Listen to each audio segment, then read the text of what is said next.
Hello, everyone. Welcome back to the Mind of Sai Marie. We spend a lot of time on this show discussing the stories we tell ourselves, but today we're talking about the stories that we tell the world and how the most chaotic moments of our real lives can become the best inspiration for fiction. My guest today is a woman who knows exactly how to weather a storm. Sandy Malone spent over a decade planning hundreds of weddings in the Caribbean alongside her retired SWAT commander husband. And when Hurricane Maria took their business overnight, Sandy didn't just rebuild, she reinvented. She is the creator of the Gem of Gold Isles series, a romantic suspense and comedy collection set on Georgia's magical Jekyll Island. Sandy, your third book, Treasure on Jekyll, just won an International Impact Book Award, and you've been called the Ellen Hildebrand of Jekyll Island. It's such a pleasure to have you in the studio today. Welcome to the show. Thank you so much for having me. I'm excited to be here. So, you spent 11 years planning weddings in the Caribbean. That must have been really beautiful and amazing. And then a hurricane changed everything. In your fiction, your protagonist, Tally Davis, follows a very similar path. How much of Tally's uncurated struggle to restart her life on Jekyll Island is a reflection of your own journey after Hurricane Maria? Well, we were really lucky because we had left the island shortly before the storm hit. So we actually worked for weeks doing emergency evacuations from stateside, helping to get our friends off of Jekyll. I mean, sorry, off of Vieques. And when we made the decision to move to Jekyll Island and I came up with this series, it's a little bit of what I wish I could have done in the starting over, but I wasn't ready after planning more than 500 weddings and crying with 2 years of brides when I canceled their weddings because of the storm. I didn't wanna try and do the weddings again. I wanted to go back to writing. So it is a reflection of my own struggle as figuring out what I wanted to do. But, uh, it also shows I think it also gives a little more insight into what people in the Caribbean went through after that storm and what it was like for somebody who has a job, has something that's really great, and you lose it all in a night. How do you start over? And it made me evaluate that, made me really think about it as I was writing it. You mentioned that you fictionalized the crazy to protect the guilty. Yeah. In Bloom on Jekyll, Telly deals with a nightmare former client while navigating the reality of loving a man in law enforcement. Is writing these crazy bride scenarios a form of catharsis for you after years in the wedding industry? Yes, and years as a cop wife because, while my books are not autobiographical, all of my experiences is what I draw from to write the character. And I don't think a lot of people understand what it's like to be in love with a member of law enforcement, to be in love with somebody who risks their life every time they go to work and dealing with those things. The crazy bride scenarios, all of the stories in all 5 books I wrote are about real clients. I mean, they're fictionalized because I wouldn't want to embarrass anybody or get sued. But I couldn't make up what these crazy people do. And it is a bit cathartic to be able to watch the whole world laugh at this stuff. Like, if you had an example, I had one bride who was just so awful. I had to break her up into 4 different brides in my books because there was no way reading it that anybody would believe that it was one bride. Well, I broke her up into 4 different brides, and couple books in, I received flowers from her congratulating me on the books. She didn't recognize herself. Wow. I'm here to tell you she is the only bride in more than 500 weddings that ever called me at midnight demanding I drive across the island to apply aloe to her shoulders. Doesn't recognize herself. Interesting. I mean, I'm not trying to be mean when I say that, but it's just, yeah, it's so funny how brides won't recognize themselves because they have no idea how awful they behave. And not all of them. I had some amazing, wonderful clients, but they're not the ones that are fun to write about. The ones that are fun to write about are in book 2, there's a girl named Brenda. People keep asking, is it true? Did I really have a bride who broke up with her fiance but held the wedding date? And yes, I did. And she found another groom, Sai. But Oh, yeah. I didn't know what to do. I'd never had somebody ask me before, I want to keep the contract. I want to keep the lease on the villa where I want to get married. I'm going to find another groom. But the wedding was 2 years out and I just kind of laughed about it. Sure. Uh huh. Sure enough, she called back with a new groom.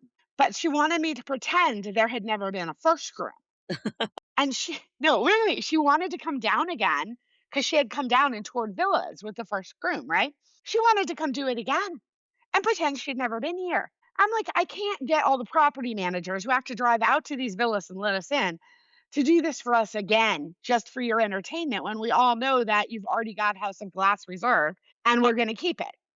I can't do that. Promised I would do it online with her, just not in person. You paid me for 1 day of touring villas, not for you to come down every so many months with a new person. So, we saved the date, she got a new groom, and then, yeah, they actually broke up again. Shocking, right? This one didn't work out either. She asked me to hold the date, and at that point, I said, "No." I said, if you wanna plan weddings for a living, get a job as a wedding planner. Otherwise, you need a groom to plan a wedding or another bride that you're gonna marry, but you don't get to just book a date and plan practice weddings for your entertainment. Well, in book 2, I wrote that bride in, but then I took the story a little further and I had her track our main character, Tally, down on Jekyll Island. So you told me I should be a wedding planner. I want to work for you. Thank God that didn't happen. But in real life, but I had a great time writing. That sounds like it's an intriguing premise there. Yeah. So, your series is widely loved by Blue families, law enforcement wives who say the stories feel raw and honest. Why was it important for you to highlight the specific emotional weight of being married to someone who risks their life every day? I think that I look at I look at the whole experience of being a member of a law enforcement family as sort of in 2 different categorical stages. After 9/11, everybody loved first responders, and then things changed in the attitude of the nation. You know how things went after George Floyd, there was a very large anti-police movement for a large period of time. Being a cop wife, your life is affected every day, but what's going on out on the sidewalk that your husband's walking on. And, it's I don't know that any reader who's not tied to law enforcement will understand the significance of it, but cop wives do. They get it. It's the fact of when you hear that an officer just got shot in your area and you're a cop wife, people are like, what do you do first? And a lot of people say, oh, I'd pray, I'd do this. No, you kill the Wi-Fi before your kids see it. There's a whole thing about being a law enforcement family where you have to approach life differently. You don't celebrate holidays on the actual holidays a lot of the time. You have to adjust your life around protecting the community. And I wanted that to be reflected in these books. So, Jekyll Island was once a playground for the Rockefellers and Pulitzers. In Escape to Jekyll, you use this historical backdrop for Tally's new beginning. What is it about the gems of the Golden Isles that makes it the perfect setting for a story about healing and self discovery? Jekyll Island is a very special little island. Only a small part of it is developed, and it's a state park. They can't develop it anymore. And so the entire island, to some degree, begs reflection. It's you are one with nature when you're there. You are all of the activities and things to do, riding bikes on paths through the marsh, walking on the beach, all those things. It makes you think. And that historic hotel and those villas that belong to the millionaires from the Gilded Age, it's a thought-provoking place to be. And it it is it's the kind of place that makes you figure out where you wanna be forever and what direction you're going. And I've always wanted to write fiction, and I was a newspaper reporter and a lobbyist and then a wedding planner, and I've always been paid to write the whole time. I never got to write what I wanted to write. And I knew from the minute we decided to move to Jekyll Island that I was gonna write fiction about it when I got there. It just inspires me, and I think it has a different effect on every person based on what their needs are and what their talents are, but it's just an amazing experience to be there. You sort of feel like you're walking in the shadow of the people who really built this country, and it's very interesting. Sounds like it must be a really, I mean, I love history, so it sounds like it would just be really amazing to immerse yourself in that and very inspiring. Well, it's a lot of people don't know about Jekyll Island. It's so tiny, but the history's so fantastic, and a lot of neat things and things people don't like happened on it. They created the Federal Reserve Act in the dark of night, on the island at the clubhouse. And now we have a room in the club called the Federal Reserve Room where they actually did it. And it's amazing to live amongst this. So, by book 4, In the Shadows on Jekyll, Tally is juggling motherhood and booming business, only to find that not everyone is who they appear to be. As a writer, how do you balance the lighthearted rom com energy with the darker mystery suspense elements that won you the International Impact Book Award? Well, every story, every one of the books has a mystery suspense storyline going on. That's really the main storyline. Somebody asked me if my books were romances. They aren't romances. They have romance in them, and they're about a wedding planner, but they're really rom-coms and mystery suspense. And each book gets a little bit darker with the mystery and suspense that's going on. I don't know that I had to balance it just because the weddings are continuing. And if you're reading the series and you're 4 books in, you know how the weddings go. That's just life. That's what she does for a living. It's happening every day. But what's happening in the real world at the same time is dark and frequently yucky. And that's kind of a reflection of real life. I mean, there's always scary things happening in the background. And I think that's kind of what I've done with my books is, it doesn't change the fact that these weddings are hilarious. I giggled my way through writing most of the weddings because I remember them. Even if they were awful, I remember them in vivid detail. And so the mystery and suspense is what's happening while everybody's busy worried about weddings. No one's paying attention to what's happening, in the background. And in the background, there's dark things happening. So, I often talk about the truth on this show. You've written expert columns for Brides and HuffPost, but now you're writing fiction. Does fiction allow you to tell a deeper emotional truth about the wedding industry than a nonfiction guide ever could? Sure. When I writing fiction, like I said, I giggled through it and I had fun with it. Whereas I was writing for HuffPost weekly and Brides a couple times a week, and I had to be very careful about how I phrased everything. Yeah, you don't want to offend anybody.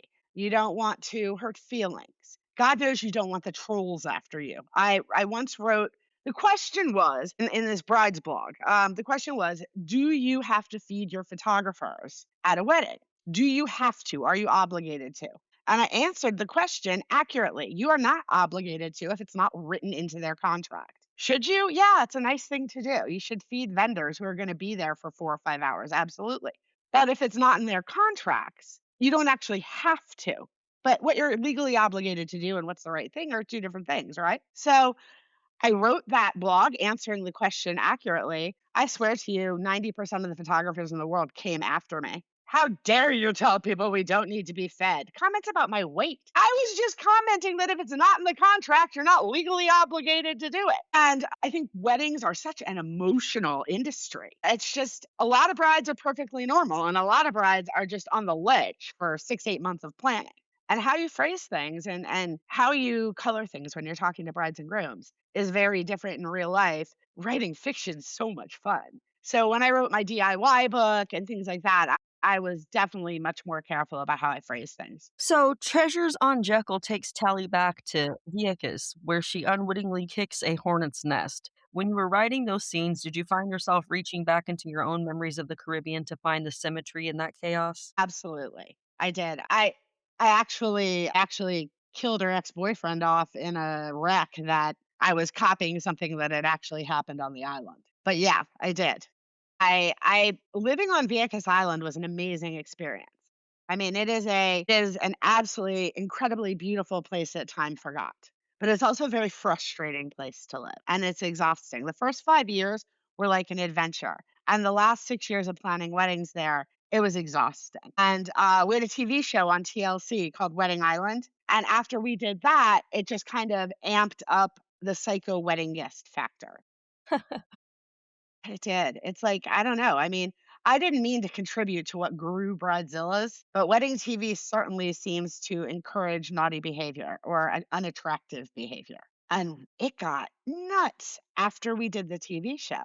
People came down with a different level of expectation. So, yeah, writing the book for me was a great experience because I got to share so much of the crazy stuff we had to do in order to pull off weddings on an island off the coast of another island. And, you can tell your clients this, but nobody really understands it until you tell them about it. And that was exciting to do in these books. You have the Audible versions of the first 4 books releasing this summer, and book 5 is expected in early fall, correct? Well, book one is out now in the Audible, and the other four are expected out this summer. Okay. So, how do you define success for this series? Is it the awards or is it knowing the real cop wife in Georgia found comfort in your pages? Gosh, I define success for this series when people stop me and tell me how much they enjoyed reading it. I really do. It's finding out that people are reading it and loving it. It's seeing that more books 4 and 5 are selling. It's seeing that it's not just book one. Because when you do a book signing or a book event, you sell a lot more book one than you do of anything else in a series. And it's fun to see that you're selling more of the other books because you know people are loving them and they're reading them. I hope that cop wives that, feel that they're seen when they read the book. Like, we recognize what you go through and that there are challenges every day that nobody understands. So I define success the series hearing that people loved reading it. I mean, yes, I'd like to be a bestseller. Hey, I think it would make a fabulous movie. But first and foremost, people reading it say they love it and they want more. So, for the aspiring writer listening right now who has survived a hurricane in their own life, whether literal or metaphorical, and they're afraid to turn their pain into art, what is the first step that you would recommend for them toward braving? You have to just sit down and do it, whether you're painting or writing or want to make a podcast. Whatever it is that you want to do that you feel creatively inspired to do, you need to just start doing it. Write and see if you like what you write. If you don't love what you write, then write something else. Write again, fix it, make it better. The first step is to sit down and write. People tell me all the time, "Oh, I really want to write a book." And they say it like, "But I can't." Why can't you? You sit in front of your computer all the time. Start work on your outline in front of the TV. That's what I do. You know, my the first step is just do it. You don't have to tell anybody you're doing it. You don't have to announce it. It's like people who go on a diet and announce they're on a diet and then everybody knows the diet failed when they don't lose weight. Well, if you tell everybody you're writing a book, that adds an extra level of pressure. Just sit down and write it or paint the picture or, write the poem, but just sit down and do it. I absolutely agree with that. That is advice that I continue to give people. Have the discipline to sit down at the typewriter and bleed, as the paraphrase quote goes, and just see what comes out. You don't have to announce it to the world, but by the time you get done doing that, then you can get ready to announce it. So I'm learning so the hard way. And I know I drive anybody that works with me in my books driving me crazy because I was so terrified in the beginning. You're supposed to have a timeline and know when it's going to be done and a big rollout. And I was always terrified to tell anybody I was finishing a book because what if I didn't? What if it was awful? I mean, it's a really scary process, but you've got to trust your gut and you got to trust your own talent. Just keep writing and be very open to constructive criticism, especially when you start. Absolutely. So finally, if the Gem of Golden Isles series were a person, what would it say to the reader who is looking for an escape today? It would say the Gem of the Golden Isles series, starting with Escape to Jekyll Island, but really you can pick up any book in the series and start, will absolutely take you away to a little island off the coast of Georgia. It will take you away and take everything else out of your head while you're reading it. You will laugh, you might cry, but it will be an escape for the period of time while you're reading it. And my goal was to know that my readers, were enjoying it and wanted the next one, but that they laughed so hard reading it. And that's what I love to hear. And that is my measure of success. That's beautiful. I appreciate that. So, Sandy, thank you for being so generous with your story and for showing us that even after the storm, there is always a new chapter to be written. It's been a pleasure talking to you today. Thank you so much for having me. I really appreciate it. So, to my listeners, if you're looking for the perfect beach read or a story that balances heart with high stakes mystery, go grab the Gem of Golden Isles series. Books 1 through 4 are available in paperback. And as Sandy said, she's working on getting those ebooks out. She's got one now, and there's many that are coming out in the coming weeks over the summer. So, you should definitely check them out. And always remember, the mind is the most important story we'll ever tell. Thank you for listening to The Mind of Sai Marie.